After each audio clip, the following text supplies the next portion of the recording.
توبہ کی فضیلت اور درود پاک کی فضیلت.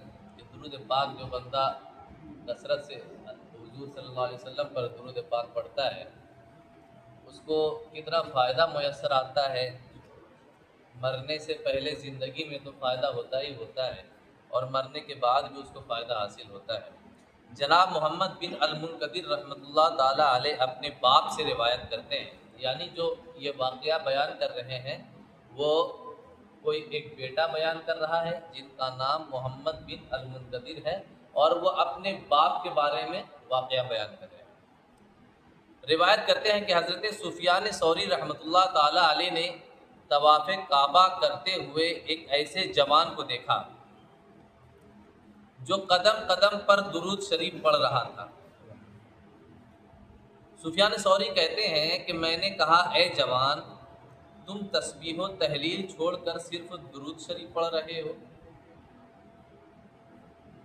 جو بیان کرنے والا ہے شخص، پہلے سنو، جو بیان کرنے والا ہے وہ اپنے والد سے بیان کر رہے ہیں اور ان کے والد جو ہے یہ واقعہ بیان کر رہے ہیں حضرت سفیان ثوری کے بارے میں، اپنے بیٹے کو بتا رہے ہیں. اس بیٹے نے بتایا تو حضرت نے اس کتاب میں لکھا.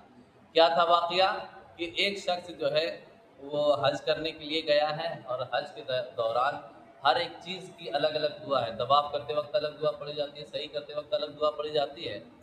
تو ایک بندہ تھا جو ہر جگہ چاہے وہ طواف کر رہا ہو، صحیح کر رہا ہو، صرف حضور پر درود پاک پڑھ رہا ہے.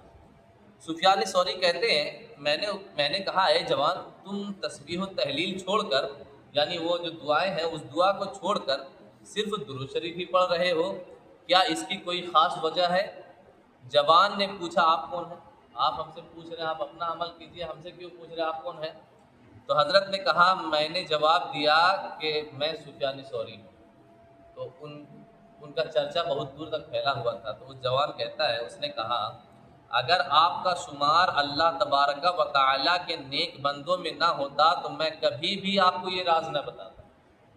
میں آپ کو بتا رہا ہوں اس لیے کہ آپ اللہ کے نیک بندے ہیں. کیا بتایا انہوں نے؟ ہوا یوں کہ میں اپنے باپ کے ہمراہ حج کے ارادے سے نکلا. اب وہ بیٹا بیان کر رہا ہے کہ میں اپنے والد کے ساتھ جو ہے حج کے ارادے سے نکلا. راستہ میں ایک جگہ میرا باپ سخت بیمار ہو گیا. میں نے بہت کوشش کی مگر اسے موت سے نہ بچا سکا. موت کے بعد ان کا چہرہ سیاہ ہو گیا. موت کے بعد وہ بیٹا بیان کر رہا ہے کہ میرے والد کا چہرہ جو ہے کالا ہو گیا. میں نے انا للہ و انا الیہ راجعون پڑھ کر ان کا چہرہ ڈھک دیا. اسی غم کی کیفیت میں میری آنکھیں بوجھل ہو گئیں اور مجھے نیند آ گئی. ٹھیک ہے. خواب میں نے ایک ایسے حسین کو دیکھا، ایک ایسے خوبصورت شخص کو دیکھا جو حسن میں بے مثال، اس کا لباس نفاست کا آئینہ دار تھا، یعنی بہت زیادہ صاف و شفاف، اور اس کے وجود مسعود سے خوشبو کی لپٹیں اٹھ رہی تھی، یعنی ان کے جسم مبارک سے جو ہے خوشبو آ رہی تھی. وہ خواب کا واقعہ بیان کر رہے ہیں. وہ نازک خیرامی کے ساتھ آیا اور میرے باپ کے چہرے سے کپڑا ہٹا کر ہاتھ سے چہرے کی طرف اشارہ کیا تو میرے باپ کا چہرہ سفید ہو گیا.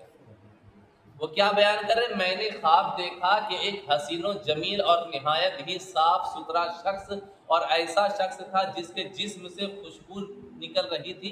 ٹھیک ہے. میں نے دیکھا کہ وہ شخص آیا اور میرے والد کے چہرے سے، خواب کا بیان ہے، چہرے سے کپڑا ہٹایا اور اپنے دست مبارک سے چہرے کی طرف اشارہ کیا تو میرے والد کا چہرہ صاف ہو گیا. یہ خواب میں تھا، سفید ہو گیا.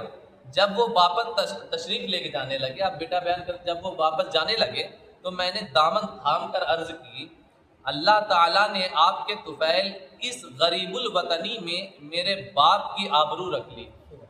غریب الوطنی کہتے ہیں جب انسان اپنے شہر کو چھوڑ کر دوسرے شہر میں جاتا ہے، یعنی جب سفر کی حالت میں ہوتا ہے اس کو بولتے ہیں غریب الوطنی. ٹھیک ہے. تو وہ کہتے ہیں کہ اس غریب الوطنی میں اللہ تبارک و تعالیٰ نے آپ کے طفیل میرے والد کی آبرو رکھ لی، یعنی میرے باپ کی عزت بچ گئی کہ اگر کالا چہرہ کوئی دیکھ لیتا تو سب سمجھ جاتا کہ یہ بڑا ہی گنہگار ہے. تو غریب الوطنی میں میرے باپ کی آبرو رکھ لی. آپ کون ہیں؟ انہوں نے فرمایا تم مجھے نہیں پہچانتے؟ میں صاحب قرآن، اللہ کا نبی محمد بن عبداللہ صلی اللہ علیہ وسلم ہوں، تیرا باپ اگرچہ بہت بڑا گنہگار تھا مگر مجھ پر کثرت سے درود بھیجا کرتا تھا۔ یہ فضیلت تھی درود پاک کی۔ وہ کہتے ہیں، حضور فرماتے ہیں کہ تیرا باپ اگرچہ بہت گنہگار تھا لیکن مجھ پر کثرت سے درود بھیجا کرتا تھا۔ جب اس پر مصیبت نازل ہوئی تو اس نے مجھ سے مدد طلب کی، اور میں ہر اس شخص کا جو مجھ پر کثرت سے درود بھیجتا ہے فریاد رس ہوتا ہوں، یعنی اس کی مدد کو پہنچتا ہوں، اس کی مدد کرنے والا ہوتا ہوں۔ یہ حضور کا فرمان ہے۔ جوان نے کہا، اس کے بعد اچانک میری آنکھ کھل گئی، میں نے دیکھا کہ میرے باپ کا چہرہ سفید ہو چکا ہے۔ ماشاءاللہ، جس باپ کا چہرہ کالا ہو چکا تھا گناہوں کے سبب، حضور نے آ کر اپنا دست مبارک پھیرا ہے اور کیا دیکھتے ہیں کہ ان کا چہرہ جو ہے بالکل صاف و شفاف ہو چکا ہے۔ جوان نے کہا، اچانک میری آنکھ کھل گئی، میں نے دیکھا میرے باپ کا چہرہ سفید ہو چکا تھا۔ جناب عمرو بن دینار رحمۃ اللہ تعالی علیہ، ابو جعفر رحمۃ اللہ علیہ سے روایت کرتے ہیں کہ حضور صلی اللہ تعالی علیہ وسلم نے فرمایا، جو مجھ پر درود بھیجنا بھول گیا اس نے جنت کا راستہ کھول دیا۔ لہٰذا ہمیں کثرت سے درود پاک پڑھنا چاہیے، جب بھی موقع ملے ہمیں درود پاک پڑھنا چاہیے۔ ایک مرتبہ درود پاک پڑھ لیجیے، اللہم صلی علی سیدنا شفینا حبیبنا مولانا محمد بارک وسلم صلی اللہ تعالی علیہ وسلم، صلاۃ و سلام علیک یا رسول اللہ صلی اللہ تعالی علیہ وآلہ وسلم۔ توبہ کا وجوب آیات قرآنی اور احادیث سے ثابت ہے۔ فرمان الہی ہے، توبوا الی اللہ جمیعا ایھا المؤمنون لعلکم تفلحون۔ توبہ کا وجوب یعنی توبہ کا واجب ہونا، یہ کہاں سے ثابت ہے؟ قرآن پاک سے ثابت ہے۔ ہر مومن پر ضروری ہے کہ لمحہ بلمحہ اس کو جو ہی موقع ملے اس کو توبہ کرتے رہنا چاہیے۔ قرآن کہتا ہے، توبوا الی اللہ جمیعا ایھا المؤمنون لعلکم تفلحون۔ اس آیت میں اللہ تبارک و تعالی نے مومنوں کو حکم دیا ہے کہ وہ توبہ کریں تاکہ ان کو فلاح میسر ہو، یعنی کامیابی میسر ہو۔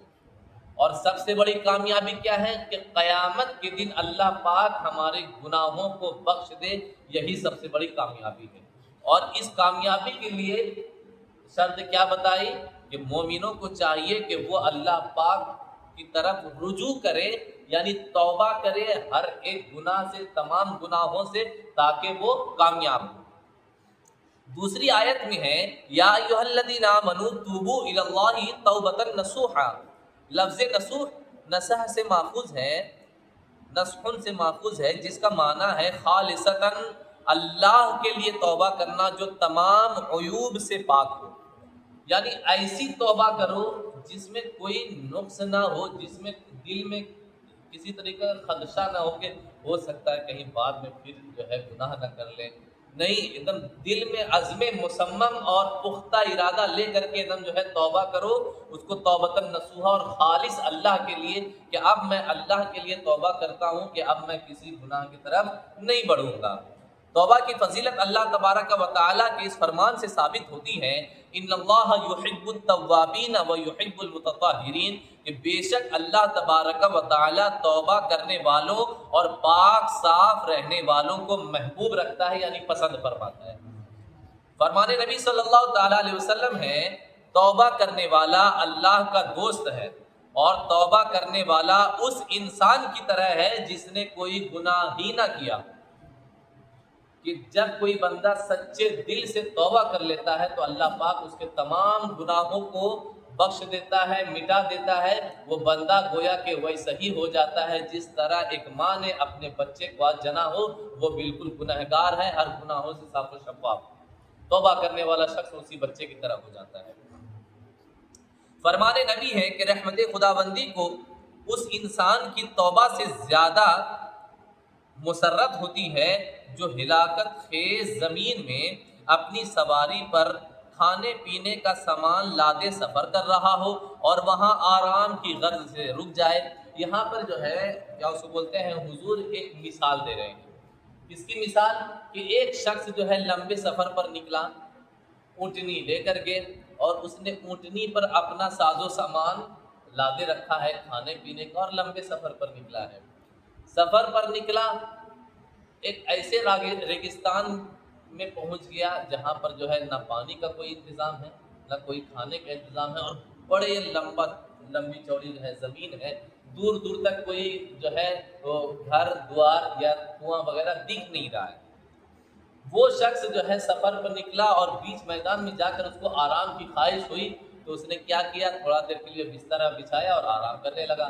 آرام کرنے لگا، جو ہی اس کی آنکھ لگی ہے، وہ سپنے میں کیا دیکھتا ہے کہ اس کی اونٹ اور اس کے بعد جو ہے اس کا سامان سب جو ہے غائب ہو گیا ہے۔ غائب ہو گیا، اور جب آنکھ کھلی تو دیکھا واقعی میں غائب ہے، غائب ہے۔ اب سوچے اس کو کتنی غم اور کتنی تکلیف اور مشکل لاحق ہوگی اس بندے کو، کہ ایسے عالم میں جہاں پیدل ہم اس ریگستان کو پار بھی نہیں کر سکتے، اور یہاں پر کوئی مددگار بھی نہیں ہے، یہاں پر کوئی کنواں بھی نہیں ہے کہ ہم پانی پی کر اپنی پیاس بجھا سکے، اور ریگستان میں ظاہر سی بات ہے پیاس بھی زیادہ لگے گی۔ آپ سوچیں ایسے مشکل میں اگر اس شخص کو وہ کھوئی ہوئی اس کی اونٹنی اور اس کا ساز و سامان مل جائے تو کتنی خوشی ہوگی، گویا کہ اس کی جان بچ گئی ہے۔ تو اللہ تبارک و تعالی جتنی اس انسان کو خوشی ہوگی، تو ایک توبہ کرنے والے کے سچی توبہ سے اللہ پاک کو اس سے زیادہ خوشی میسر آتی ہے، اللہ پاک اس سے زیادہ اس کو پسند فرماتا ہے۔ وہی حضور جو ہے اشارہ فرما رہے ہیں، مثال دے رہے ہیں، رحمت خدا بندی کو اس انسان کی توبہ سے زیادہ مسرت ہوتی ہے، یعنی خوشی ہوتی ہے، جو ہلاکت خیز زمین میں، ہلاکت خیز لمبی ریگستان، ہلاکت خیز زمین میں اپنی سواری پر کھانے پینے کا سامان لادے سفر کر رہا ہو اور وہاں آرام کی غرض سے رک جائے، وہ سر رکھے تو اسے نیند آ جائے، جب سو کر اٹھے تو اس کی سواری مع سامان کے غائب ہو، اس کی سواری سامان کے ساتھ کیا ہو جائے، غائب ہو، اور وہ اس کی جستجو میں نکلے، یعنی اس کی تلاش میں نکلے، یہاں تک کہ شدت گرمی اور پیاس سے بدحال ہو جائے، اس کی حالت خراب ہو جائے، خراب ہو کر اسی جگہ واپس آ جائے جہاں وہ پہلے سویا تھا، پیاس سے پریشان ہو کر کے وہیں لوٹ آئے جہاں وہ سویا تھا، اور موت کے انتظار میں اپنے بازو کا تکیہ بنا کر لیٹ جائے، یعنی اب وہ جان رہا ہے ہم اس ریگستان سے پار ہو نہیں سکتے، میری اونٹنی ہے نہیں، میرے پاس پینے کے لیے پانی نہیں ہے، لہٰذا اس نے جو ہے بازو اپنے کان مطلب جو ہے سر کے نیچے لیا، اور موت کی امید میں، موت کے انتظار میں جو ہے لیٹ گیا۔ پھر اب جو وہ جاگا، نیند آ گئی، اب جو وہ جاگا ہے تو اس نے دیکھا کہ اس کی سواری مع سامان کے اس کے قریب موجود ہے۔ اللہ تبارک و تعالی کو بندے کی توبہ سے اس سواری والے شخص سے بھی زیادہ خوشی ہوتی ہے جس کا سامان جاگنے کے بعد اس کو مل جائے، گویا کہ اس کی جان میں جان پڑ گئی ہے۔ رحمت خدا بندی کو توبہ کرنے والے سے جو ہے نا، توبہ کرنے والے سے اتنی ہی زیادہ خوشی حاصل ہوتی ہے، اتنی ہی خوشی، رحمت خدا بندی اس بندے سے اتنی ہی زیادہ خوش ہو جاتی ہے۔ لہٰذا ہمیں جب بھی موقع ملے ہمیں توبہ کرتے رہنا چاہیے ہر گناہوں سے، اور جو ہے ہر غلط کام، غلط کاری سے جو ہے ہمیں پرہیز کرنا چاہیے۔ اللہ پاک ہمیں سچی توبہ کی توفیق نصیب فرمائے۔